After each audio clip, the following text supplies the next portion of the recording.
아파트 달서구의 주택기업팀장 김미영입니다. 오늘 아파트 관리비 절감 방안 모색 토론회에 참석하여 주셔서 감사드립니다. 달서구의 김혜철 의장님 참석하셨습니다. 오늘 토론회를 주관하신 달서구의 박종길 의원님 참석하셨습니다. 예, 반갑습니다. 발제를 맡으신 친절한 생활연구소 김도형 대표님 참석하셨습니다. 발제를 맡으신 청윤 공동 법률사무소 이상훈 변호사님 참석하셨습니다. 건축가 유의근 과장님 참석하셨습니다.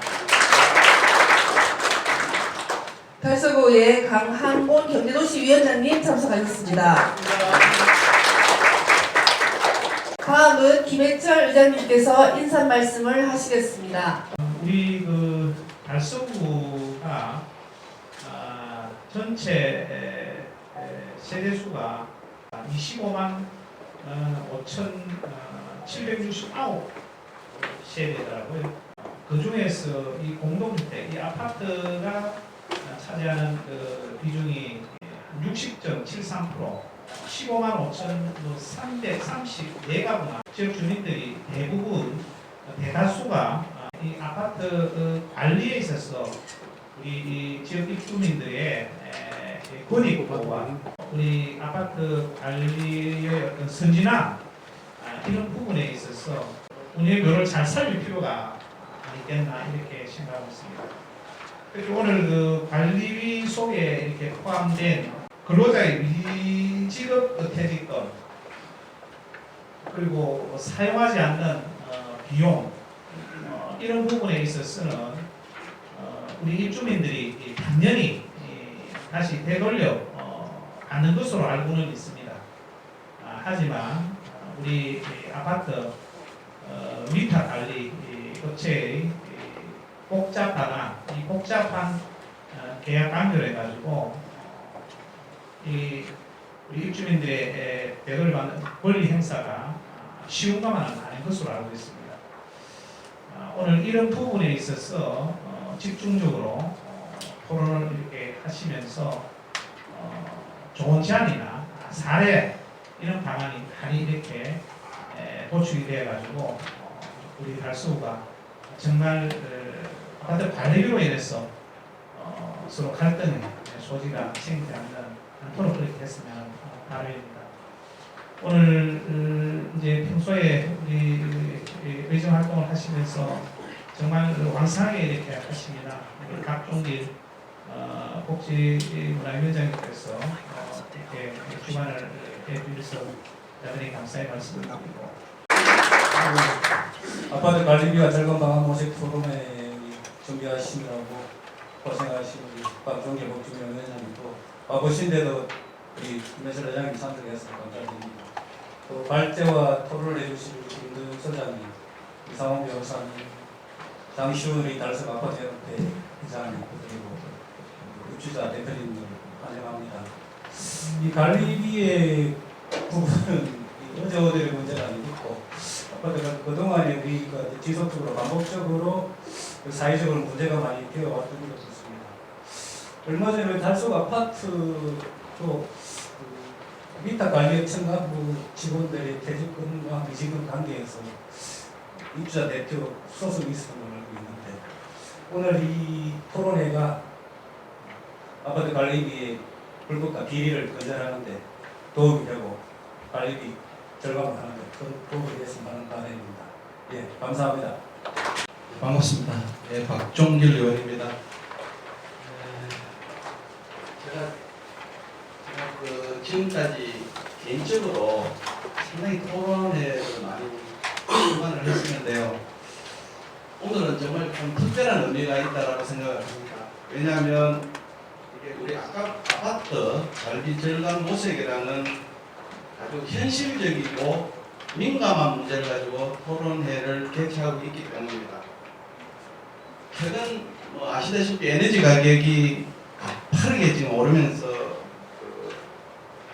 난방비 폭등으로 인해서 아파트 관리비가 많이 늘어나고 있는 실정입니다. 이런 때일수록 그 관리비 절감을 위해서 우리 관리비가 제대로 청구되고 있는지 혹은 제대로 부과되고 있는지 그리고 제대로 집행되고 있는지 그리고 제대로 대해서 꼼꼼히 살펴볼 필요가 있다고 생각합니다. 그리고 우리 달서구의 역할은 무엇인지에 대해서도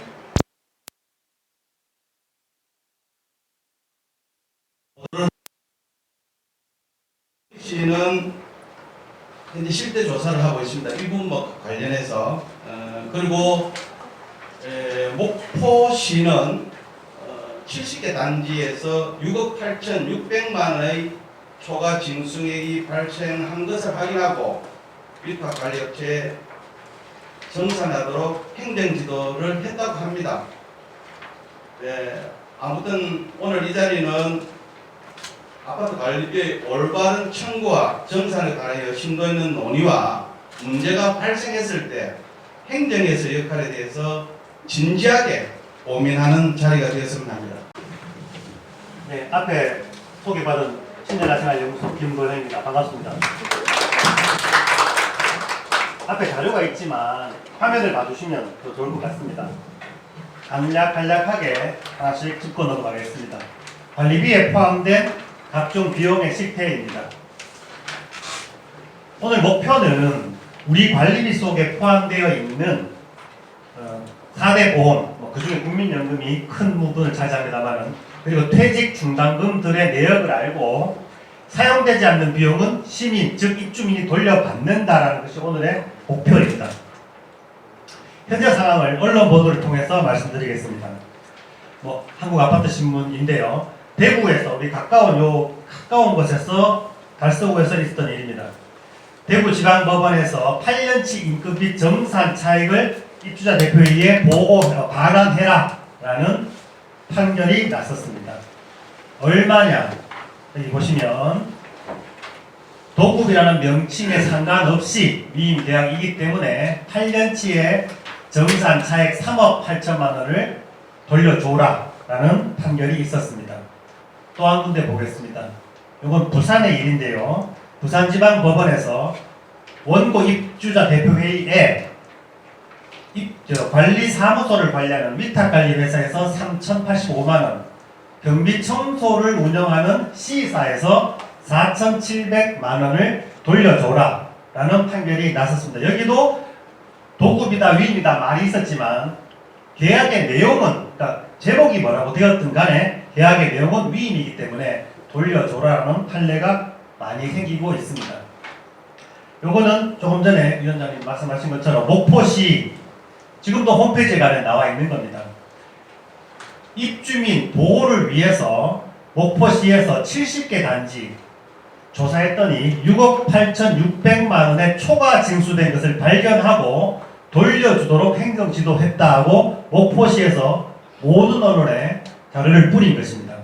내용을 보시면 정산하지 않으면 고발 조치까지 하겠다.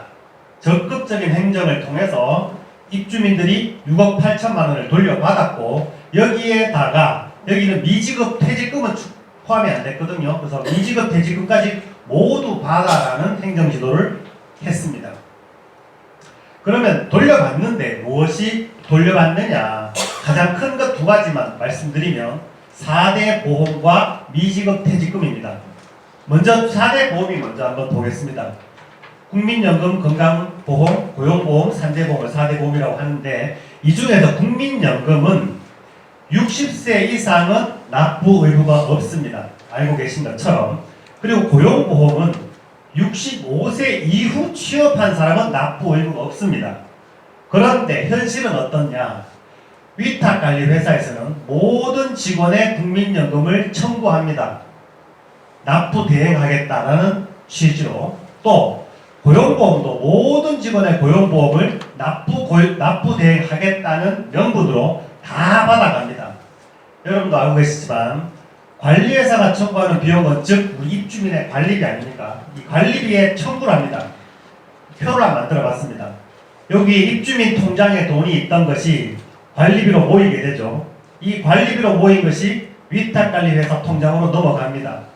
원래는 이 관리회사 통장에서 사회보험 통합징수센터로 100% 넘어가야 되는데 이런 분들 60세가 넘는 분들의 비용만큼 회사에 남아버리는 겁니다. 이 돈이 문제라는 겁니다. 그 구체적인 예를 들어 드리겠습니다. 제일 먼저 누락입니다. 누락. 이 표를 보시면 청소 용역 세부 산출 내역서를 보면 국민연금이 모든 직원에게 다 청구가 되어 있습니다. 87,040원, 84,630원 등등등 모두 청구가 되어 있는데 각각의 직원들 급여 명세서를 보면 이분은 65년생이기 때문에 국민연금이 나갔습니다. 60세 이하니까. 그런데 이분 보세요. 미화원 58년생입니다. 이분은 국민연금이 안 나갔습니다. 또 이분은 보면 이분도 58년생 경비원인데 이분도 국민연금이 안 나갔습니다. 즉 모두 받았지만 실제로 납부하지 않아서 중간에 돈이 회사에 남아버린 겁니다. 또 한 가지 예를 보여드리겠습니다. 자, 여기 보면 반장 박모 씨라는 분의 건강보험료가 64,290원을 아파트 관리비로 청구했습니다. 그런데 실제로 국민의료보험공단에 알아본 바 실제 납입한 금액은 없습니다. 요양급여 보험으로 5,470원이 아파트 관리비로 청구가 됐지만 실제 납입 금액은 10원을 돌려받았습니다. 마이너스 10원입니다. 이런 식으로 경비원, 강씨, 공씨, 박씨 쭉 다 해서 계를 내보면 아파트 관리비에 청구된 금액은 108만 4,100원인데 실제 공단에 납부한 금액은 51만 7천원입니다. 요양보험도 마찬가지로 92,160원이 청구됐지만 납부한 거는 43,900원 합쳐보면 이달만 78만 9천원 정도가 관리회사가 차익을 챙겨버린 겁니다. 두 번째는 요율 부풀리기입니다. 기업관리회사라는 곳이 산재요율을 보면 원래는 같은 회사면 산재율이 똑같아야 되지 않습니까? 그런데 다른 아파트는 0.94%의 산재요율로 관리비를 청구합니다. 그런데 월성동에 아까 조금 전에 말씀하신 소송을 냈다는 그 아파트입니다. 그 아파트는 2.44%로 관리비를 청구했습니다. 이 차이가 1.5%인데 1.5%면 큰 거 아닌 것 같죠? 주민들 대모하는 모습이고요.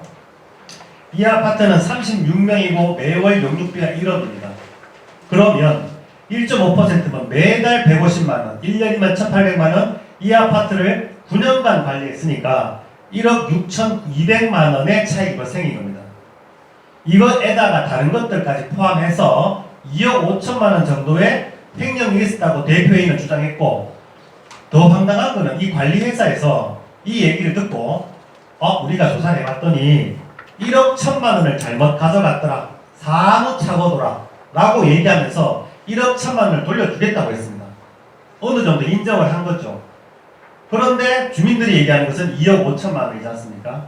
그러니까 1억 1천만원을 사무착오로 가져간다는 것 자체도 주민들이 주장하지 않으면 못 받았던 것들이 드러나고 있다. 이게 바로 우리 구청 뒤에서 벌어지고 있는 일이다라는 것입니다. 또 한 가지는 미지급 퇴직금입니다. 퇴직금은 여러분들 다 아시는 것처럼 1년 이상 계속 근로한 근로자한테 지급하게 됩니다. 5인 이하라도 되고 근로계약이 없어도 되고 4대 보험, 미가입 사업장 일하고 이러면 이제 아파트는 대충 다 모든 아파트가 포함되는 거죠. 퇴직금을 지급해야 되는데 단지 안 주는 이유는 딱 한 가지입니다. 1년 미만이 되면 그 사람한테는 지급 의무가 없기 때문에 안 줘도 됩니다. 그런데 아파트에서의 퇴직금이라는 것이 뭐냐면 아파트는 사장님이 한 명인 게 아니고 모든 입주민이 사장 아닙니까? 그러다 보니까 매월 똑같은 돈을 매월 조금씩 부과를 시킵니다. 모든 직원이 1년을 만기했다고 가정하고 12분의 1로 쪼개서 그 돈을 퇴직급여 충당금이라는 이름으로 1년 분에 100% 또는 작년에 퇴직한 사람들이 많이 없어서 쌓여있는 돈이 있다면 80% 이렇게 해서 쌓아뒀다가 그 돈으로 퇴직금을 지급하게 되는데 매월 부과해서 모으는 곳이 어디냐, 누구 통장이냐, 이게 중요한 겁니다. A 아파트는 아파트 관리비 통장에다가 적립을 합니다. 좋은 아파트입니다. B 아파트는 위탁관리 회사 통장에 적립합니다. 상당히 많은 위탁관리 회사들이, 상당히 많은 공동주택들이 위탁관리 회사의 통장에 적립을 하고 있습니다. 이게 뭐가 문제되는지 제가 예를 들어 드릴게요. 자, 비싸지는 이유 두 번째입니다. 모든 직원의 퇴직 충당금을 관리비에 부과하여 충당된 돈을 관리회사에 입금합니다. 1년 이상 돼서 퇴직하는 직원이 생기면 지급하면 되는데 여기까지는 문제 없습니다. 1년 미만의 퇴사자가 발생하지 않습니까? 20, 30년 있으면 두세 명이 퇴직할 거 아닙니까? 그때 그 퇴사만큼의 충당금이 관리회사에 불로소득이 된다. 옆에 표를 보면서 설명드릴게요. 자, 120만원짜리 근로자 3명이 있습니다. 그러면 이 사람을 위해서 10만원, 이 사람을 위해서 10만원, 이 사람을 위해서 10만원씩 관리비에 부과해서 1년 동안 120만원의 퇴직금을 우리가 아파트에서 만듭니다. 1년이 지나고 나서 3명이 다 1년을 만근했으면 상관이 없는데 한 명이 중간에 퇴사를 했어요. 이 사람이 뭐 극단적인 예를 들어서 364일 되는 날 퇴사를 했다 치면 이 사람을 위해서 모았던 120만원이 관리회사 통장에 남아버리는 겁니다. 그러면 2명이 퇴사하면 240만원이 관리회사의 불로소득이 되고 3명을 퇴사시키면 360만원의 불로소득이 생기는 겁니다. 이게 입주민들이 없어지는 관리비이다. 저는 그 말씀드리고요. 세 번째 방법, 연차수당이라고 해서 1년을 만근한 사람들한테 15일의 휴가를 주는 연차 휴가가 있습니다. 근데 이제 그 연차와 월차를 합치는 과정에서 첫 번째 해에는 첫 번째 달 근무를 만근하고 나면 다음째 달 하루를 휴가를 줍니다. 또 두 번째 달 만근하고 나면 셋째 달 하루 휴가를 줍니다. 그렇게 해서 근무하는 첫 해에 11개의 연차 수당이 생기고 1년을 만근하게 되면 15개가 생겨서 첫 해만 26개의 연차가 발생하는데 이 돈을 원래는 직원이 휴가를 가야 되는데 휴가를 못 갈 수가 있지 않습니까? 그때 수당으로 주기 위해서 연차 수당 충당금이라는 것을 모읍니다. 모든 직원에 대해서. 그리고 둘째 해부터는 이게 첫 해 이게 없으니까 1년을 만근하면 15개의 충당금을 모으게 되는데 자, 이 모았는 돈이 어디에 쌓이느냐? 똑같이 업체 통장에 쌓입니다. 그런데 업체에서는 와서 관리소 직원들한테 어떻게 합니까? 연차 휴가를 가라고 권장을 하죠. 사실은 권장이 아니고 강요를 합니다. 왜 강요를 하냐? 충당된 연차 충당금에서 직원이 쉰 만큼 돈을 들 줘도 되잖아요. 그럼 이 사람이 10개를 가면은 10개의 불로소득이 회사 생기기 때문에 연차 휴가를 가라고 강요를 합니다. 표를 보면서 말씀드리면 A라는 직원의 만근을 해서 15개 연차 수당이 있어요. 있는데 이 사람이 이런 강요에 의해서 10개를 간다. 그럼 10일치의 이익이 위탁관리회사에 쌓이는 구조입니다. 그리고 요거는 구미시에서 발표한 건데요. 구미시에서 얼마 전에 11월 달부터 원래 3월까지 조사를 한다고 하면서 보도자료에 보인 겁니다. 여기 보시면 장애인 고용부담금 등 위탁관리업체가 부담해야 하지만 아파트 관리비로 부과해 입주민이 부담하고 있는 법정 비용 등등 위에서 말씀드린 것뿐만 아니라 이런 것들도 챙기고 있더라. 이거를 조사해야 된다 이 말씀인데요. 자, 우리 대구시와 구청이 이 내용을 몰랐을까? 알고 있었습니다. 2011년 6월 달에 이것은 중구청이지만 달서구도 돌리고 다 돌렸습니다. 달서구에서 돌린 시청에서도 나왔으니까요. 거기 공문을 보면 직원 퇴직 충당금 및 4대 보험 초과 징수분에 반환하는 방법에 대해서 안내를 하고 있습니다. 어떻게 해야 되느냐? 반환하는 방법이라고 해서 아주 구체적으로 설명을 하고 있습니다. 우리 달서구도 이게 왔었거든요. 퇴직금은 계속 기간이 1년 이상 있는 분에 대해서 30일분의 평균임금을 지급한다. 뭐 등등등의 설명을 잘 해놨습니다. 반환하는 방법 어떻게 해야 된다. 근로자 명부를 작성해야 된다. 자, 명부 어떻게 만들어라 이렇게 만들라고 예시까지 해줍니다. 격리 A라는 사람의 입사일과 퇴사를 적고 개월수를 적고 이 사람이 한 달에 얼마 모으니까 두 달이면은 30만 원이 모여지더라. 퇴사했으니까 이 돈은 돌려받아야 된다. 전기기사, 청소원, 경비원 이 표를 쭉 만들면 당신 아파트에서 얼마를 돌려받아야 된다는 것이 나온다라고 친절하게 안내를 다 하고 있습니다. 그리고 4대 보험도 설명하고 있습니다. 국민연금은 60세 이상인 사람은 의무가 없다. 고용보험은 65세 이상인 사람은 의무가 없다. 다 설명해 줍니다. 이렇게 해서 돌려받아라고 공문을 보냈지만 안타까운 것은 2001년 6월 달에 공문을 보낸 이후에 뒤로 후속적인 조치가 없습니다. 방치하다시피 놔두고 있다는 거죠.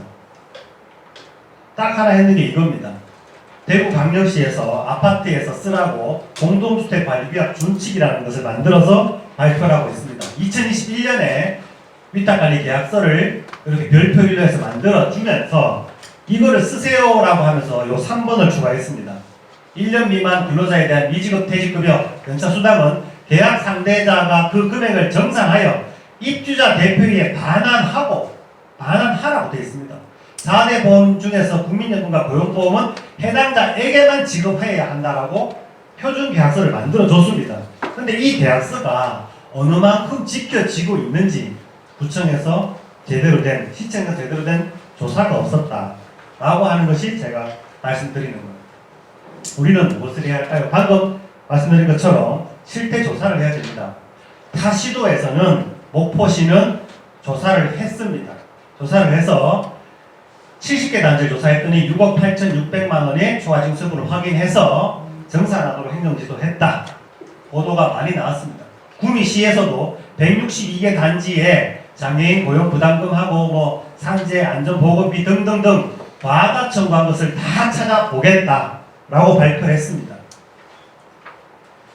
달서구에도 제가 이거 조사하자고 공문을 보냈습니다. 그랬더니 자 이거 법입니다. 이거는 공동주택관리법 93조는 목포시나 구미시가 요 근거에 93조에 조사하고 있다고 제가 들어서 이 법을 근거로 해서 우리 달서구도 합시다라고 공문을 보냈죠. 제가 민원을 넣었더니 달서구에서 이렇게 신왔어요.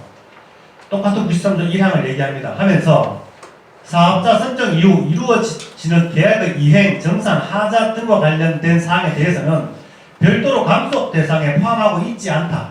법에 이런 내용 없는데 이런 내용을 회신을 해주시더라고요.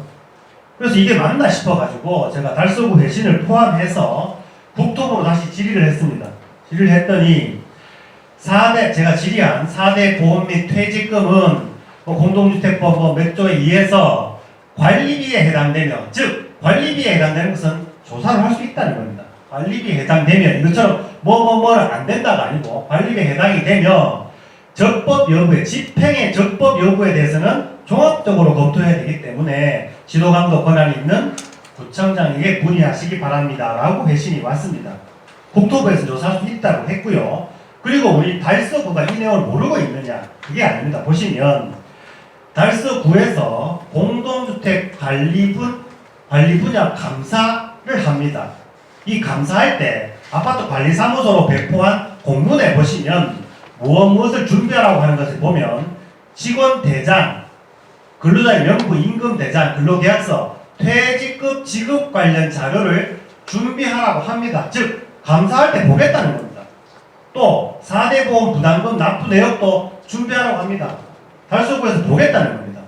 이러면서 여기서는 또 안 된다고 이렇게 말씀을 하시는데 사실은 다 조사를 하고 있습니다.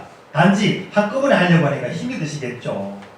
자, 이게 왜 조사해야 되는지 간단하게 말씀드릴게요. 목포는 70개 단지 조사해서 6억 8천 했으니까 약 단지당 980만 정도의 입주민의 이익이 돌아왔습니다.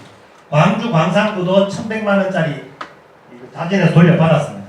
부산 연제에서는 7,800만 원을 소송을 통해 돌려받았고, 대구 서재에 있는 아파트는 4,400만 원, 월성동에 있는 아파트는 3,000만 원, 진천동에 있는 아파트는 3억 8천만 원의 소송 등을 통해서 돌려받았는데 우리 주민이익이 크지 않습니까? 자, 그럼 이만큼은 아니라도 하다못해 우리 한 단지에 약 1,000만 원만 돌려받는다고 해도 달서구에는 220개, 아까 의장님 말씀하신 것처럼 60% 이상의 아파트가 우리가 아파트에 살고 있습니다.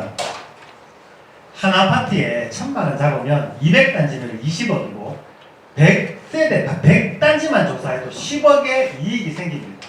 우리가 조사를 해야 되는 이유입니다. 전수조사하기 좀 힘들 거 아닌가라고 고민하는 것 같아서 제가 간단하게 말씀드릴게요.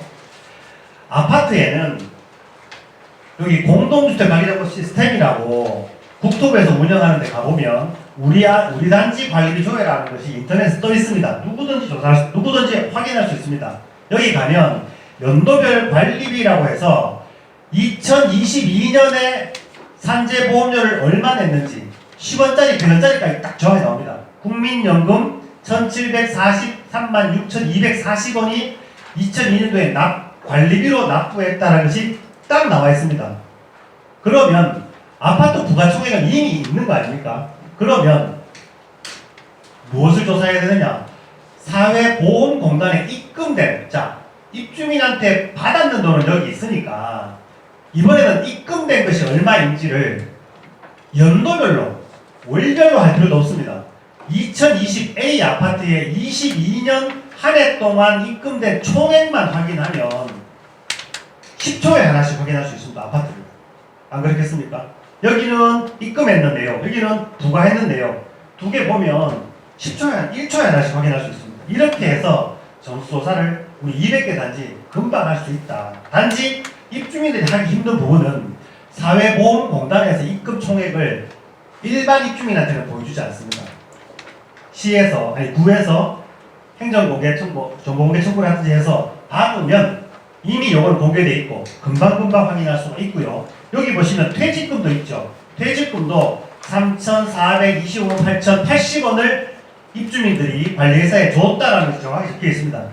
그러면 실제로 납부하고 그리고 입주민 직원 중에 받아간 사람들이 얼마고 안 받아간 사람이 언제나 이 구청에서 납부한 이 표를 가지고 그대로 작성해 보면 이 중에서 얼마가 덜 부과됐다는 것을 쉽게 알 수 있습니다. 이렇게 해서 알 수 있기 때문에 저는 관리비를 납부하고 있는 이 입주민, 우리 60%가 넘는 입주민들을 위해서 93조에 법령이 없는 것도 아니고 지방자치단체장의 감독 의무가 있으니까 꼭 좀 조사를 해주셨으면 한 읽어보겠습니다. 법에 있는 내용입니다. 지방자치단체의 장은 공동주택관리의 효율화와 입주자 등의 보호를 위해서 관리비 등의 사용 내역 등 업무에 관한 사항을 보고하거나 자료의 제출을 명령할 수 있다. 명령을 받아들이지 않으면 102조 2항 7호 지방자치단체장의 조사에 자료 제출 등의 명령을 위반한 자는 1,000만 원 이하의 과태료를 부과할 수 있다고 법에 되어 있습니다. 그래서 우리 구청에서 조금만 힘을 쓰고 약간만 노력을 한다면 우리 달서구에 있는 모든 입주민들이 잘못 부과되고 있는 이 돌려받지 못하고 있는 것들을 찾아내서 시민, 우리 입주민들에게 돌려받을 수 있을 것이 아닌가 하는 것이 제가 오늘 발표드리는 내용의 결말입니다. 이상입니다.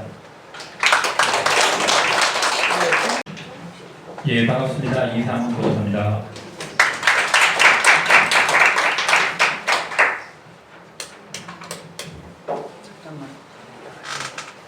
예, 아까 김도영 소장님이 이제 아파트 관리비에 포함된 여러 분야를 전반적으로 다 말씀을 해주셨는데, 이제 미지급 퇴직금도 있고 미지급 연차수당도 있고 요거에 관해서만 저는 소송해봤던 걸 바탕으로 말씀드리겠습니다. 소송이 붙다 보면은 아까 국민연금이나 고용보험 같은 거 대상이 아닌데도 징수했다가 반환하지 않는 것, 그리고 또 한꺼번에 있을 수 있는데, 제가 지금 말씀드리는 거는 미지급 퇴직금하고 연차 수당에 대한 것만 포함이 되어 있습니다. 실제로 제가 소송을 하면은 실제 소송의 내용은 그래서 그 금액이 얼마냐 이게 그걸 밝힌다고 소송 기간이 다 갑니다. 이런 법적으로 반환 의무가 있느냐 없느냐 하는 거는 그냥 저희가 서류를 적어내고 판사 머릿속에서 판단하고 판결문에다 적어 나오는 거라서 그 가지고 재판에서 얼가벌하지 않는데 금액을 가지고 계속 다투죠. 아까 어떤 회장님이 오래돼서 자료도 없다고 하시는데 실제로 그렇고 또 자료를 전부 위탁관리 회사가 가지고 있고 아파트가 없고 하다 보니까 이걸 얼마에 청구해야 되는지도 모르고 그때 관리비 냈던 거에서 퇴직급여 충당금하고 연차수당에 해당되는 금액을 그냥 100% 적어서 반환하라고 청구를 합니다. 하면은 아파트 관리회사에서 아니다. 그 돈은 이미 근로자들에게 다 지급하고 사용했다라고 자기들이 반론을 제기하거든요. 그 반론이 맞으면은 그 돈은 빼고 반론 제기 못하는 걸 이제 미사용 금액이니까 그걸 반환하라 이런 식으로 진행이 됩니다. 여기 적어놨는 게 아까 발표에 이미 있었습니다만은 관리비에는 앞으로 지급 사유가 발생되면은 지급할 퇴직금하고 연수수당을 미리 포함해서 징수를 하고 있고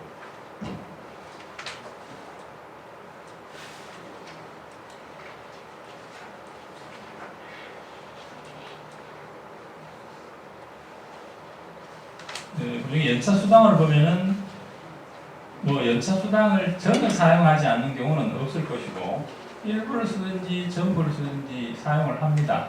뭐 그러면 사용한 만큼은 지출할 필요가 없이 이제 관리회사가 가져가게 되죠. 근데 실제 제가 그 주택관리회사 내역을 실제적으로 상세하게는 알 수가 없습니다. 외부인이니까. 그렇지만 제가 이제 소송을 의뢰하는 사건이 있는 경우에 주로 소장님들이 사무실 오시는데 들어보면은 뭐 거의 12개월 전에 퇴사를 시키고 재입사시킵니다. 근데 그리고 안 줍니다. 실상은 그렇습니다. 이렇게 말씀하시더라고요. 근데 정확하게 제가 알 수가 없습니다만은 뭐 이렇게 12개월 전에 퇴사를 시키고 재입사를 시켰기 때문에 서류상으로는 이제 지급할 의무가 없어지죠. 그렇지만은 자기들은 그 모아둔 돈을 주민들에게 돌려주진 않고 이제 회사 이익금이 되버리죠 이게. 제가 맡았던 사건들은 아까 아마 3년, 8년짜리도 있었는데 그런 사건들의 그런 아파트는 제가 뭐 소송을 진행해 본 경우가 없고 보통 신축을 하면은 시행사나 이 재건축 조합이 어떤 특정한 관리회사하고 계약을 체결하고 이때 이제 의무관리기간이라고 해서 1년 동안 관리를 하다가 입대위가 구성이 되면은 입대위 쪽에서 원하는 새로운 그 주택관리회사를 선정해서 새롭게 관리가 되는데 그 1년 기간 동안에 아무래도 이 시행사나 재건축조합하고 친한 회사일 가능성이 많겠죠. 그때 발생한 금액에 대해서 이제 새로 입대가 구성되었을 때 뭐 회장님이나 이렇게 나서서 1년 동안 문제 있는 금액이 있다 이런 소송을 제가 경험을 했었습니다. 그 미사용 금액에 대해서 반환 의무가 있느냐 하는 거는 이제 판례 같은 거 찾아보면 주로 이 사건이 거의 많이 나옵니다. 해운대에서 있었던 사건인데 기본적으로 이 판례의 문장은 수임인 이제 위탁관리회사죠. 위임인은 아파트고 그래서 위임 사무에 필요한 비용을 미리 받아서 미리 청구를 할 수가 있고 사용하고 남았으면은 반환하여야 하는데 뭐 무조건 반환은 아니고요. 특별한 약정이 없는 한 반환하라고 되어 있습니다. 그래서 위임이라면은 남았으면은 반환을 해야 됩니다. 기본적으로. 그런데 여기서 특별한 약정이 없는 한이라는 거는 반환을 안 해도 된다는 약정이 없는 한 말입니다. 그러니까 위임이라 하더라도 반환 안 한다고 약정을 하면은 반환을 해야 됩니다. 이와 반대로 도급의 경우에는 비용을 미리 준다느니 반환한다는 이런 개념 자체가 전혀 없고 자기들이 회사가 지출할 돈을 줄이면 그거는 이제 회사의 이윤 증가가 있죠. 그래서 결국 도급이냐 위임이냐 아파트에 있어서는 반환 의무가 있는지 여부는 여기에 달려지게 되어 있습니다. 뭐 그래서 위임에 관한 규정과 도급에 관한 규정을 그냥 한번 보도록 하겠습니다. 위임에 관해서 민법 규정을 보면은 이 사무처를 위탁하고 또 이 수임인 이 주택관리회사는 선량한 관리자의 지위를 기울여야 한다 이런 게 나오고 보고도 해야 되고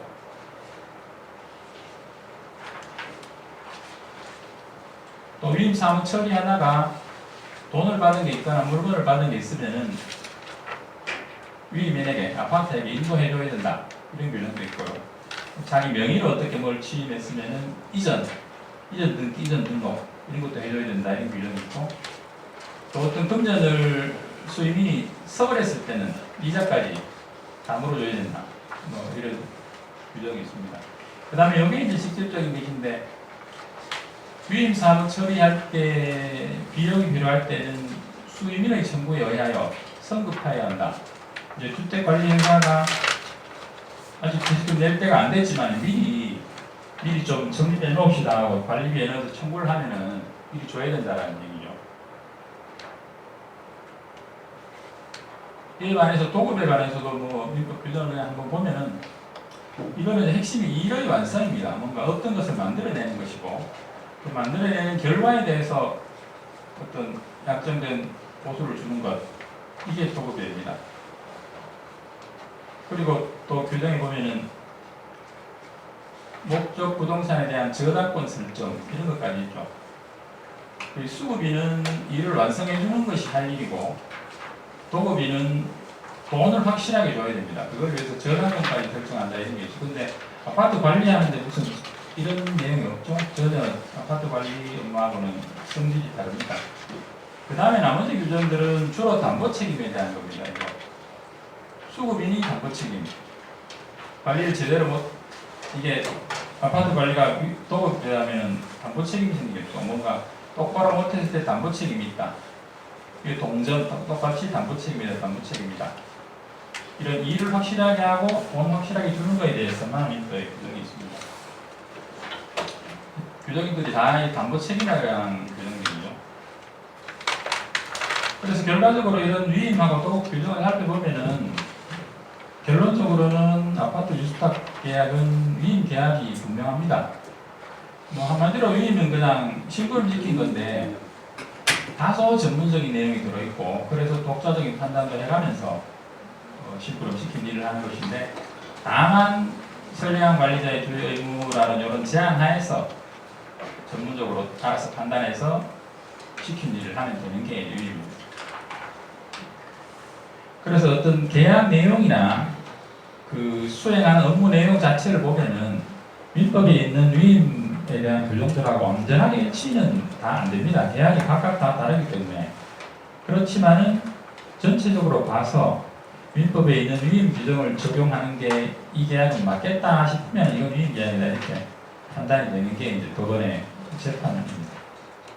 그런데 이게 공동주택관리법을 보면은 주택관리업자의 지위에 관하여 이 법에 규정이 있는 것 이외에는 민법 중 위임에 관한 규정을 적용한다 이렇게 되어 있거든요. 그래서 아파트 권리업자는 도급이다라는 말이 안 되고 이미 법에 위임을 적용하라고 되어 있지 않는가 이런 사실은 그게 생각이 많이 듭니다. 그럼에도 불구하고 소송을 제기하면은 주택관리회사에서는 아니다 우리는 도급이다 돈 못 준다 이런 주장을 하고 있고 법원에서도 이 조문 하나 가지고 당연히 돌려주라고는 하지 않고 여러 가지 내용을 살펴서 도급이 아니라 위임이 맞다라는 판단을 하고 거기에 근거해서 금액이 얼마냐 이렇게 심리를 하고 있습니다.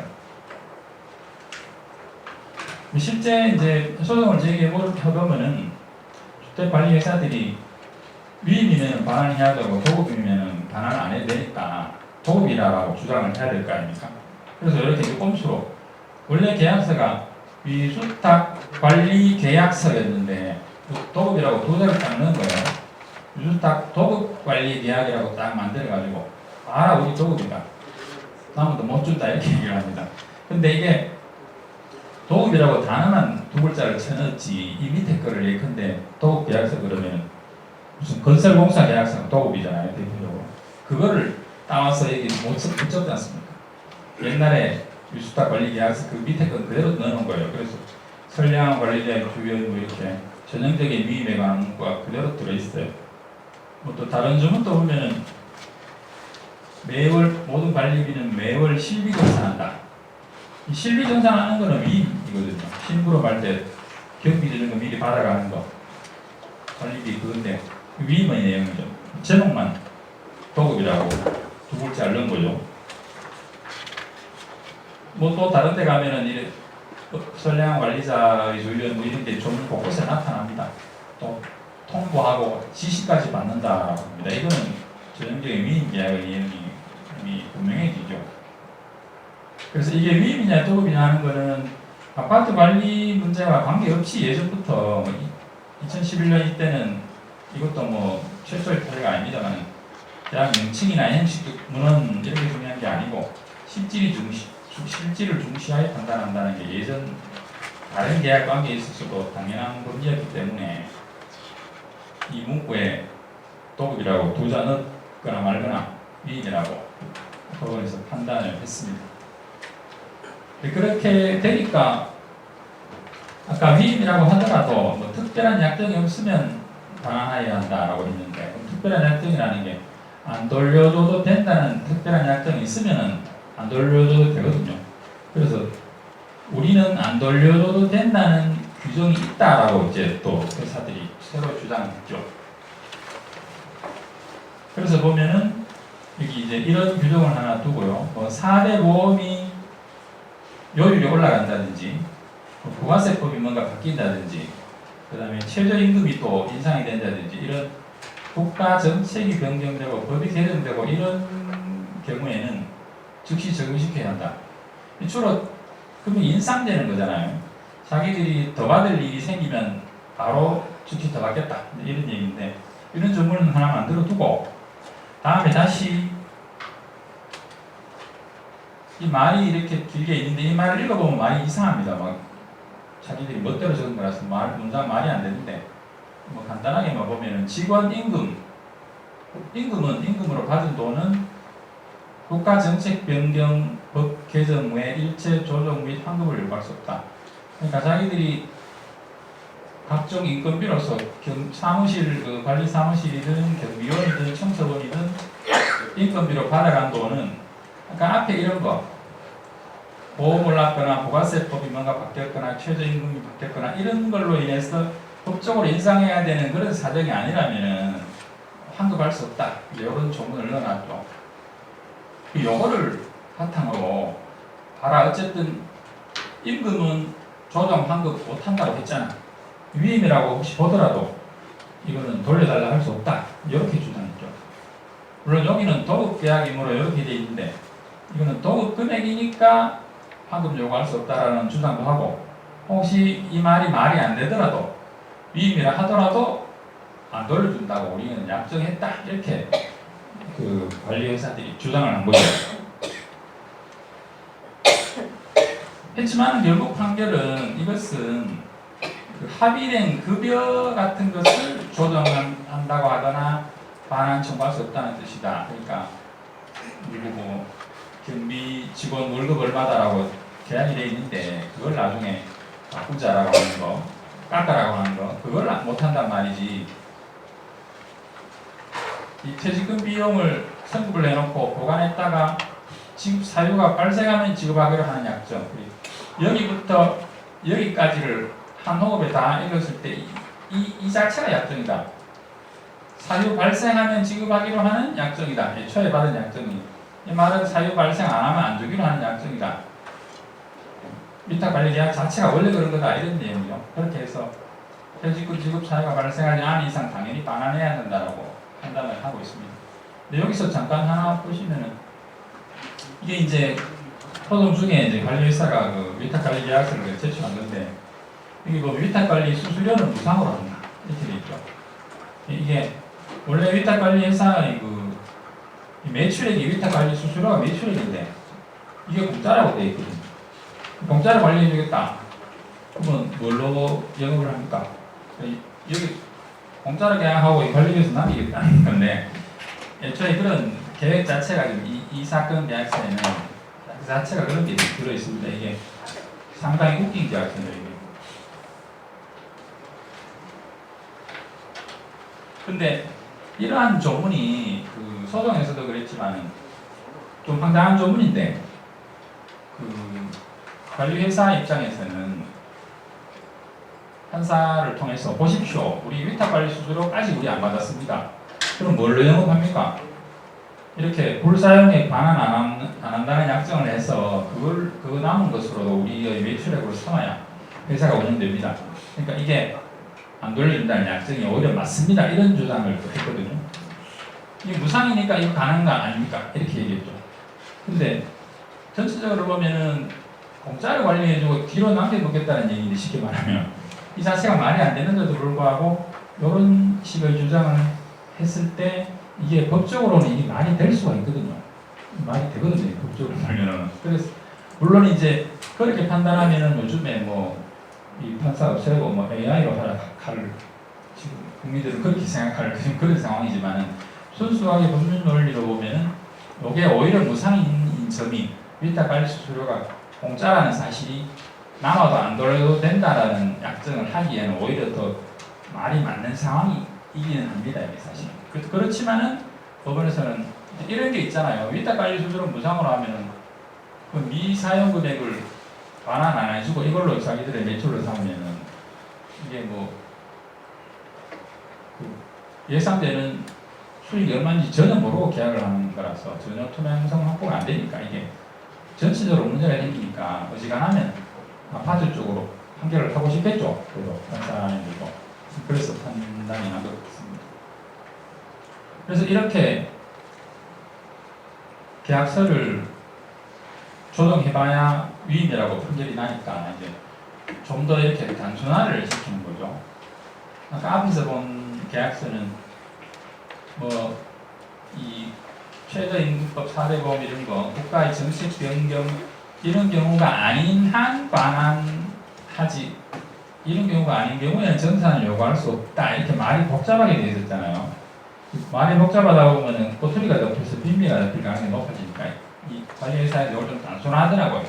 그래서 앞에 이런 말이 있지만 딱 그 정산을 요구하지 않는다는 조문은 요구항이 있는데 각은 이건 아파트는 도급 금액을 을에게 관리회사에게 정산을 요구하지 않는다.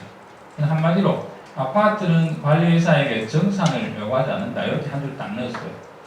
이게 위임이라 하더라도 남는 돈 안 돌려준다는 규정 아니냐. 그쪽에 딱 이렇게 했죠. 이 소송이 자꾸 반복이 되고 판결이 자꾸 나니까 계약서를 조금 바꾼 거죠. 이렇게. 그래서 이렇게 됐을 때 이것도 이렇게 되면은 정말 반환 안 해도 된다라고 판결하는 거 아니야? 이런 걱정도 좀 됐습니다. 됐습니다만은 결국은 그냥 반환하라고 놨는데 이 계약 체결할 때 막 이런 공청회 비슷한 걸 막 하거든요. 그렇죠? 계약 체결할 때는 이 미사용 퇴직금 같은 거 우리는 완벽하게 반환하겠습니다. 이렇게 자기들이 떠들고 관리비 절감하겠습니다. 이렇게 막 설명자로 돌리고 하잖아요. 이거 갖고 계시더라고요. 이런 걸. 그리고 또 공동주택관리법 시행위원회 보면은 관리비가 이렇게 항목이 구별되어 있는데 위탁관리 수수료, 일반관리비, 청소비, 경비비 이렇게 구별을 해놓고 있고 뭐 기타 등등 많습니다. 항목이. 또 법에 공동주택관리법에는 보면은 관리비는 용도 외의 목적으로 사용해서는 안 된다고 되어 있죠. 그러니까 예컨대 청소원의 인건비가 포함된 청소비로 받았는데 여기에 돈이 좀 남았다. 그래서 경비직원 인건비로 좀 더 줬다. 이거 안 된다는 거죠.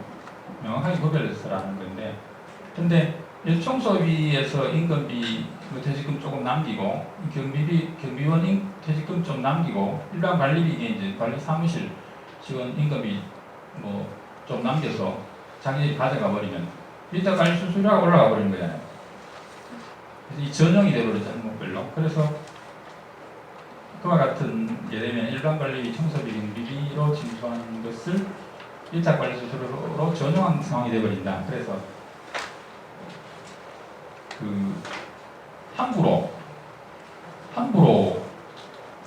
미사용 성급비용 반환 청구권을 포기한 그런 계약서로 함부로 해석하면 안 된다. 완벽하지 않으면 함부로 그런 해석을 법원에서 하면 안 된다. 이렇게 해서 이제 반환하라고 판결이 됐습니다. 그리고 또 하나는 이제 조금 그냥 청구하는 금액이 줄어드는 사유인데요. 이게 그 아파트 신축에서 입주지정기간 3개월 동안에는 시행사나 재건축 조합이 관리비를 이주세대 걸 부담을 하니까 요거는 반환해야 한다 하더라도 입대이 구성된 이후에 그 아파트에서 반환 청구할 수 없고 시행사가 달라 그래야지 왜 당신들이 달라 그래야 이런 식으로 좀 금액을 줄이려고 주장을 했죠. 근데 이거는 어쩔 수 없고요. 그건 감액이 됩니다. 청구를 하면. 근데 재건축 조합의 경우에는 이제 건축 완공된 아파트하고 거의 구성원이 비슷할 수가 있어서 얘기가 잘 될 수 있으니까 이 부분은 이제 채권 양도를 받으면 함께 청구를 해도 되고 시행사의 경우에는 그게 어렵겠죠. 그래서 이거는 감액이 되는데 한 10% 정도 없어지더라고요. 청구할 수 있는 금액이. 그래서 이게 그 세대당 나누면 아주 적어집니다. 그래서 귀찮고 그래서 많이 안 하시고요. 그다음에 이거를 작은 세대도 있고 뭐 큰 세대도 있는데 그냥 세대 곱하기 나누기 이렇게 해보니까 저는 그 뭐 3년 8년 이런 거는 잘 못 받고 신축 아파트만 받는데 한 12개월 일면에서 800세대라고 환산을 해서 이렇게 해보면 다른 금액은 또 적어두고 미지급 퇴직연금하고 연차수당 요것만 할 경우에는 보통은 요 정도 2,200만 원 정도 되는 것 같더라고요. 800세대 단지 같은 2,200만 원. 완료 예산은 요 정도 남기죠, 1년에. 근데 어떤 아파트는 3,700만 원 정도까지 다는데 이거는 왜 이렇게 많이 남겼는지 모르겠습니다. 5,700만 원 이런 아파트는 좀 실제 시급을 많이 했는가 보죠. 이게 2,200만 원이면 800세대면 얼마씩 2만 원 안 되죠, 한 집에. 27,500원. 아, 27,500원이 그렇게 세대당 작다 보니까 이거를 그 투표 같은 거 비슷하게 하잖아요. 방을 붙여놓고 엘리베이터에. 저희 동기 변호사도 지금 여기 오신 분 중에 그 지금 소송을 하고 있는 아파트 회장님 한 분 오신 것 같은데 거기 살고 있는데 자기 아파트에 붙어 있는데 뭔지 모르겠고 자기는 반대했다 그러더라고요. 알고 보니 네가 하고 있네 그러는데 하여튼 이게 금액이 적고 하다 보니까 많이 안 하시는 것 같아요. 그리고 소송도 해보면은 그 세월이 괜히 막 갑니다. 갈 때도 있습니다. 그걸 다 실질적인 소송을 한다고 하는 건 아니고 예를 들어 지금 같으면 막 인사이동 있고 하거든요. 그러면 한 달씩 건너뛰고 그리고 또 뭐 설날도 1월 달에 설날에 건너뛰고 2월에는 인사이동 때문에 건너뛰는데 그것 때문에 세월이 많이 가버리죠. 그걸 많이 안 하는 것 같은데 전체적으로 보면은 투명성이 전혀 보장되지 않고 회사 입장에서는 엄청나게 이제 진짜 그 근거 없는 소득이 발생하죠. 그래서 투명하게 하려면은 전체적인 질서를 만들자면은 소송을 하셔야 되는 거 아닌가 싶습니다. 이 소송 내용은 동계산인데요. 제가 근데 동계산을 말씀드릴 수는 없어서 다소 장황하게 말씀드렸습니다. 요지는 비밀이기 때문에 그냥 반환해야 되고 여기 입주 지정 기간 동안 요것 좀 감액이 되고 그렇습니다. 계산만 되면은 반환이 되는 그런 내용입니다. 제 발표는 이렇게 마치겠습니다. 예. 수고하셨습니다. 아까 이상문 회장님도 그렇고 장시훈 회장님도 지금 잘하고 있는 아파트 같습니다. 그래서 저는 얘기하는 것이 대표 회장님의 역량이나 그 아파트 대표 회의의 역량이 아니라 체계적으로 돌아가야 될 거 아닙니까? 어떤 아파트는 받고 어떤 아파트는 못 받고 이렇게 돼서는 안 된다. 그러면 어떻게 되냐? 공동주택관리법에 지자체장의 감독 권한이 있으니까 그 감독 권한을 이용해서 새로 생기는 아파트는 새로 생기는 아파트대로 확인을 하면 되는 거죠.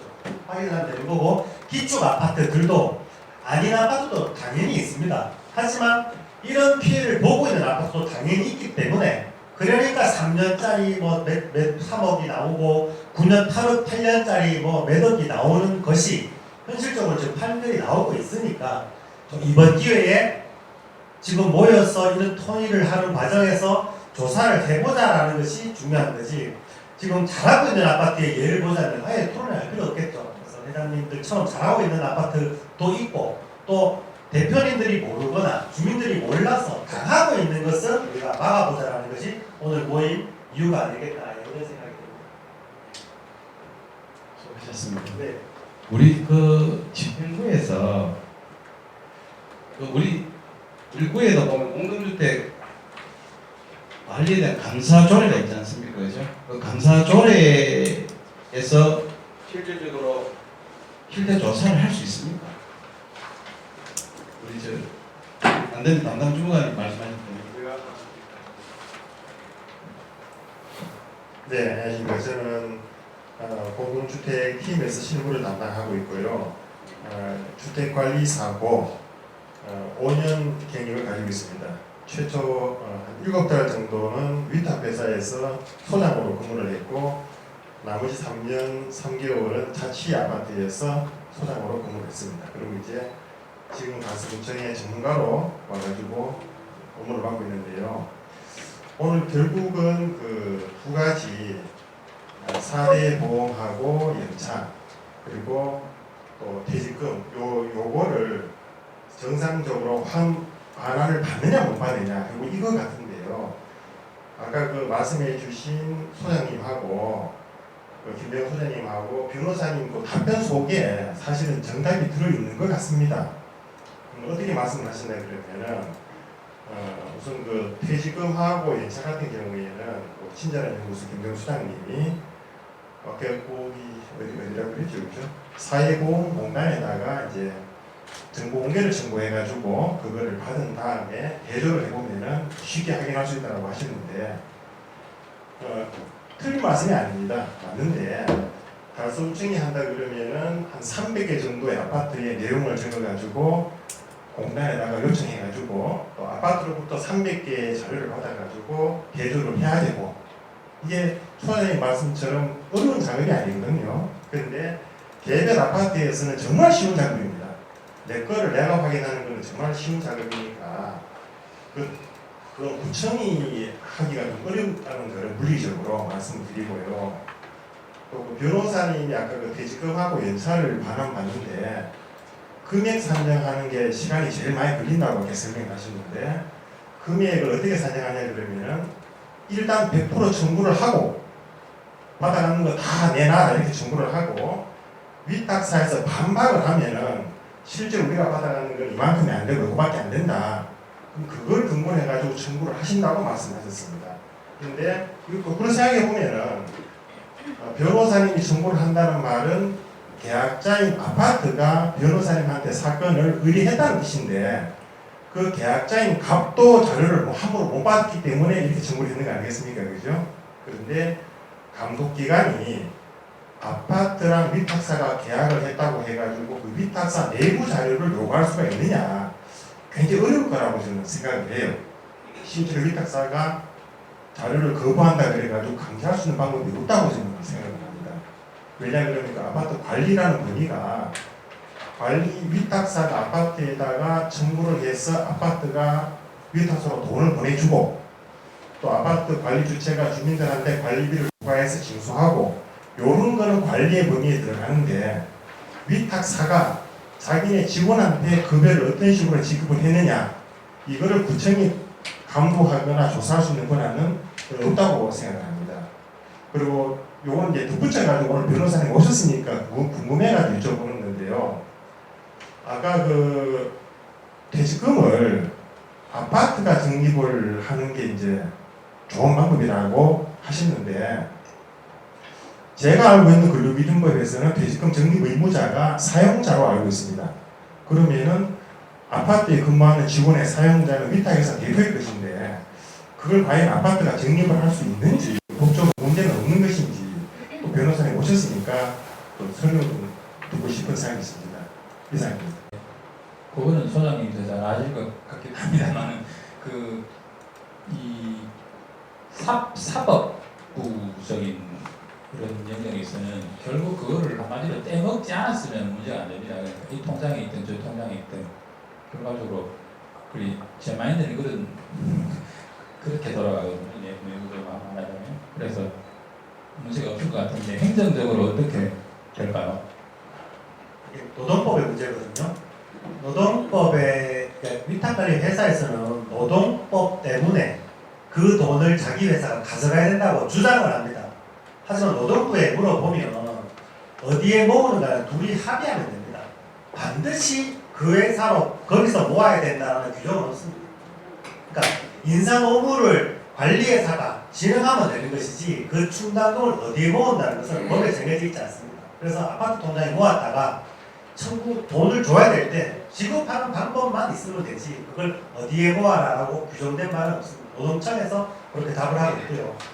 그리고 저는 이제 달서구에서 말씀드린 것 중에 조사하기가 힘들지 않느냐라고 하는 부분에 그 첫 번째 하나는 입주민이 위탁관리 회사의 4대 보험료 납부 내역을 확인하기가 사실 어렵습니다. 지금 왜냐면 A 아파트에 국민연금을 냈잖아요. 납부 내역은 누구 이름으로 되어 있냐면 그 위탁관리 회사 사장이 납부한 거잖아요. 우리는 주민은 그 위탁관리 회사에 붙였고 그 위탁관리 회사가 4대 보험료를 낸 거잖아요. 근데 입주민이 청구하면 이름이 나는 거예요. 무슨 위탁관리 회사가 아니고 입주민이잖아요. 안 줍니다. 사회보험공단에서. 누가 줘야 되느냐? 위탁관리 회사가 내 거니까 내가 자료를 떼서 우리를 줘야 됩니다. 근데 그걸 강제할 수 있느냐에 대한 부분인데 그 부분은 입주민은 못하니까 달서구에서 국토부 질의했는 이 대신 93조를 이용해서 해달라는 거고 그리고 달서구에서 감사를 지금 하고 있지 않습니까? 제가 아까 보여드렸던 자료 중에 달서구에서 감사하실 때는 이거 다 보거든요. 퇴직급여 충당금 관련 자료하고 4대 보험 부담 및 납부 내역을 보여달라고 하고 있습니다. 지금. 그런데 또 이거 조사하자고 그러면 못 본다 그러고 아파트에 와서 감사할 때는 이거를 보자고 하고 있습니다. 그래서 볼 수 있습니다. 아니면 감사할 때도 안 봐야죠. 감사할 때도 안 봐야 되는데 지금은 감사하시면서 감사위원들이 이거를 준비하라고 아예 공문을 보내기 때문에 조금 힘드시지만 한번 입주민을 위해서 일하신다면 구청이 공개구청부에서 A 아파트에 1년간 납부한 금액이 얼마인지 딱 하나만 보면 되잖아요. 300개 다 한다는 것보다는 아니면 뭐 샘플로 50개만 해보든지 100개만 해보든지 하면 100개면 100줄이잖아요. 100줄. A4지 한 2장이면 끝나잖아요. 그리고 관리소에서 받는 게 아니고 아까 공동주택관리 시스템에 1년씩 벌써 이미 집계가 돼 있지 않습니까? 거기에 한 줄 있잖아요. 숫자 하나 샀습니다. 이렇게 비교를 하면 쉽지 않을까. 네, 그런 생각. 조금만 답변하실 때 네. 그것도 하시면서 네. 그럼 지금 현재 목포시나 구미시는 현재 하고 있잖아요. 또 구미시도 뭔가 근거가 있으니까 지금 실태 조사를 할 건데 거기에 대해서 어떻게 생각하세요? 우리 달서구는 안 되는데 구미시는 되는 이유가 좀 오늘도 궁금해서. 김병욱 소장님 잠깐 제가 부연 설명을 좀 드리는데요. 감사를 할 때 그런 자료를 요구하는 게 맞습니다. 맞는데 조금 내용이 다릅니다. 그것만 요구하는 게 아니고 뭐 심지어 수도료를 얼마나 내는지 전기료를 얼마나 내는지 다 조사합니다. 그런데 우리가 조사하는 건 이겁니다. 위탁회사에서 아파트로 퇴직금이 얼마가 청구가 되었고 아파트는 그 금액을 관리비로 어떻게 부과를 해가지고 어떻게 징수를 했고 다시 징수했는 것을 위탁회사로 정확히 보내줬는지 요 과정을 조사합니다. 그런데 오늘 나온 이 용도 외로 또는 없는 관리비를 요구했다는 것은 그거를 조사해가지고 드러나는 게 아니고요. 위탁회사가 그 직원한테 정확히 줬는지 안 줬는지를 확인해 줍니다. 그게 달서구청의 감독 범위를 벗어난다는 거죠. 회사랑 아파트가 주고받는 서류, 아파트 관리실하고 주민들 사이에 오고 간 서류들은 전부 다 감사 대상이 됩니다. 그래서 그 자료를 준비를 하라고 하는 것이고요. 지금 그걸 조사해가지고 드러나는 게 아니고 돈은 정상적으로 청구가 돼가지고 정상적으로 건너갔는데 그 돈이 근로자한테 정상적으로 지출이 됐는가를 확인해야 되거든요. 그 부분이 어렵다는 겁니다. 그리고 또 의원님 말씀하신 것처럼 목포라든가 구미 같은 경우는 사실 뭐 저희들 좀 공부가 부족했지만은 이 보내주신 자료를 언론으로 접한 게 달아가지고 제가 정확히 어떻게 진행되는지 아직 파악을 못하고 있습니다. 반갑습니다. 저는 달서 소방서 의용대장 정명철입니다. 제가 저도 아파트에 삽니다만 제가 여기 와서 들어본 견해는 미임이라 하는 글자와 도급이라 하는 글자를 좀 법제화를 좀 해서 정확하게 판단을 좀 했으면 좋겠고요. 두 번째는 우리 집행부관에서 전수조사보다는 일단 샘플링으로 한 10개 업체든 20개 업체든 한번 조사를 해서 정관에서 다 못하시면은 의원님들하고 같이 TF팀을 구성해서라도 한 번쯤은 해주셨으면 하는 게 그게 바랍니다. 왜냐면 지금 다들 어렵거든요. 물가도 너무 많이 오르고 뭐 전기세, 뭐 가스비 뭐 이런 게 너무 많이 오르는 데다가 관리비마저도 인건비로 인해 가지고 더 올리려고 노력하지 적게 받으려고는 노력하지 않잖아요. 그러면은 정확한 시스템을 해서 정확하게 가져가는 거는 아무 이상이 없습니다. 근데 불법적으로 가져간다는 거는 이거는 명확하게 잘못된 거거든요. 그래서 관에서 조금만 더 신경 써주시고 그렇게 한번 해주셨으면 고맙겠습니다. 감사합니다. 강경철 의원님 수고. 아무쪼 오늘 바쁘신 가운데도 토론에 참석 열정적으로 토론해주신 우리 이상원 변호사님, 그다음 김도영 소장님, 장춘 회장님 비롯한 참석자 여러분께 진심으로 감사드립니다. 이 오늘 토론회를 통해서 제기된 관리비 관련 문제점은 각각의 아파트에서 면밀한 검토가 필요하겠지만 다수의 아파트에서 공통으로 안고 있는 문제라면 구미시처럼 행정에서 적극적으로 나서서 실태 조사도 하는 것도 고려해 봐야 한다고 생각합니다. 이상으로 토론회를 모두 마치겠습니다.